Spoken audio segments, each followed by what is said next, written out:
नमस्कार दोस्तों, क्या आप जानते हैं कि दुनिया का सबसे बड़ा विजेता कौन था? वो व्यक्ति जिसने सिर्फ 32 साल की उम्र में आधी दुनिया जीत ली। जी हाँ, मैं बात कर रहा हूं सिकंदर-ए-आजम की। आज की वीडियो में हम सिकंदर की जिंदगी, उसकी लड़ाइयों और उसके इतिहास पर विस्तार से चर्चा करेंगे। तो वीडियो को आखिर तक देखें, लाइक और सब्सक्राइब करना न भूलें। सिकंदर-ए-आजम, जिसे अंग्रेजी में अलेक्जेंडर द ग्रेट कहा जाता है, 356 कब्ल मसीह में मकदूनिया, मैसेडोनिया में पैदा हुआ। उसके वालिद बादशाह फिलिप दूयम और वालिदा ओलंपियस थीं। सिकंदर बचपन से ही ज़हीन और बहादुर था। उसका उस्ताद कोई और नहीं बल्कि मशहूर यूनानी फलसफी अरस्तु एरिस्टोटल था, जिसने उसे हिकमत और जंगी चालाकियों के राज सिखाए। जब सिकंदर सिर्फ 20 साल का था तो उसके वालिद को कत्ल कर दिया गया और वो मकदूनिया का बादशाह बन गया। उसने सबसे पहले यूनान के बिखरे हुए शहरों को एक किया और फिर दुनिया की सबसे ताकतवर सल्तनत ईरान फारस पर हमला करने का फैसला किया।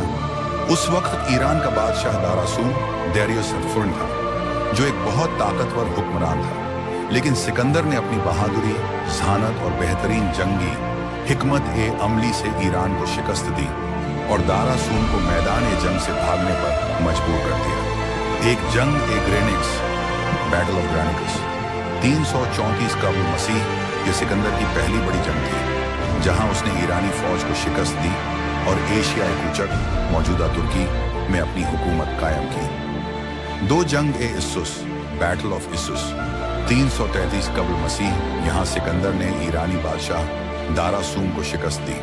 दारा की फौज तादाद में ज्यादा थी, मगर सिकंदर की जहानत और बेहतरीन जंगी हिकमत-ए-अमली ने उसे फतेह दिला दी। 3 जंग-ए-गोगामेला, बैटल ऑफ गाउगामेला, 331 कब्ल मसीह, ये सिकंदर की सबसे बड़ी और फैसलाकुन जंग थी, जिसमें उसने दारासून को हमेशा के लिए शिकस्त दे दी और ईरान का मुकम्मल कंट्रोल हासिल कर लिया। ईरान फतह करने के बाद सिकंदर ने हिंद की तरफ रुख किया। यहां उसका सामना एक बहादुर राजा पोरस से हुआ। 326 कब्ल मसीह में दरियाए झेलम के करीब जंग-ए-हाइडेस्पीज, बैटल ऑफ हदास्पेस हुई। राजा पोरस ने सख्त मज़ाहमत की, लेकिन सिकंदर ने अपनी जंगी महारत से उसे शिकस्त दे दी।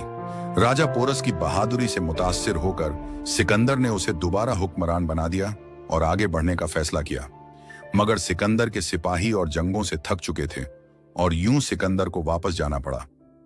सिकंदर 323 कब्ल मसीह में बाबुल, मौजूदा इराक में पहुंचा, जहां वो अचानक बीमार पड़ गया। कुछ मोरखीन कहते हैं कि उसे झड़ दिया गया, जबकि कुछ का कहना है कि वो किसी बीमारी की वजह से फौत हुआ।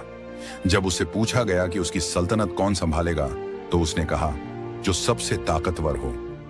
सिकंदर के मरने के बाद उसकी सल्तनत टुकड़ों में बंट गई। उसके झरनलों ने मुख्तलिफ इलाकों पर कब्जा कर लिया और यूं उसका ख्वाब कि दुनिया पर एक ही बादशाह हुकूमत करे पूरा ना हो सका। दोस्तों, सिकंदर-ए-आजम की कहानी हमें सिखाती है कि बहादुरी, जहानत और हौसला हो तो सब मुमकिन है, लेकिन ताकत हमेशा कायम नहीं रहती। आपको सिकंदर की जिंदगी से क्या सीखने को मिला? कमेंट्स में जरूर बताएं। वीडियो अच्छी लगी हो तो लाइक, शेयर और सब्सक्राइब जरूर करें और मिलते हैं अगली वीडियो में। तब तक के लिए अल्लाह हाफिज।